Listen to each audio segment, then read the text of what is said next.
ভাইরে, আজকাল আমাদের দেশের জাতীয় ক্রিকেট টিমের যে অবস্থা, তাতে মনে হয় এরা খেলা পারে না, নয়তো এরা খেলা ছেড়ে দিতে যাচ্ছে, অন্য কোনো কাজ করতে চায়। মুখ খুলে বলতে পারে না আর কি যে তারা ক্রিকেট ছেড়ে দিচ্ছে। কেননা লজ্জারও তো একটা ব্যাপার আছে। বউয়ের দেওয়া ক্রিকেট টিমের একটা অভ্যাস ভালো আছে, এরা যদি কোনো মতনে একটা ম্যাচ জিততে পারে তাহলে পরবর্তী 10 ম্যাচ হারলেও তারা খুশি। তারা প্রায়শই সেটাই করে থাকে।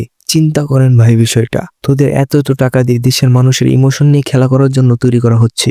একটা সহজ খেলা কিভাবে নাকানি চুবানি খেয়ে হেরে যেতে হয়, তা আমি এই বউয়ের দেওয়া ক্রিকেট টিমকে না দেখলে বুঝতে পারতাম না। আমাদের সাথে দেশই তো ইন্ডিয়া, ওদেরকে দেখেও তো একটা জিনিস শিখতে পারিস যে কিভাবে ঠান্ডা মাথায় সিচুয়েশন অনুযায়ী ম্যাচটাকে এগিয়ে নিয়ে যেতে হয়।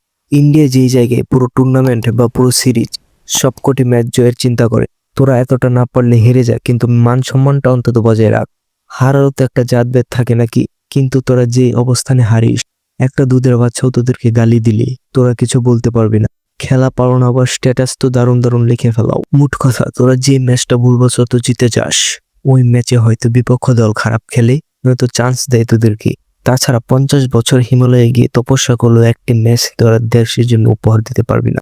শেষমেশ আমি সেম একটা কাজের কথা কই, খেলায় মনোযোগ দিয়ে দেশের সম্মানের কথা চিন্তা করে নিজেদের সর্বোচ্চতা দিয়ে চেষ্টা কর, ভালো কিছু করতে পারবি।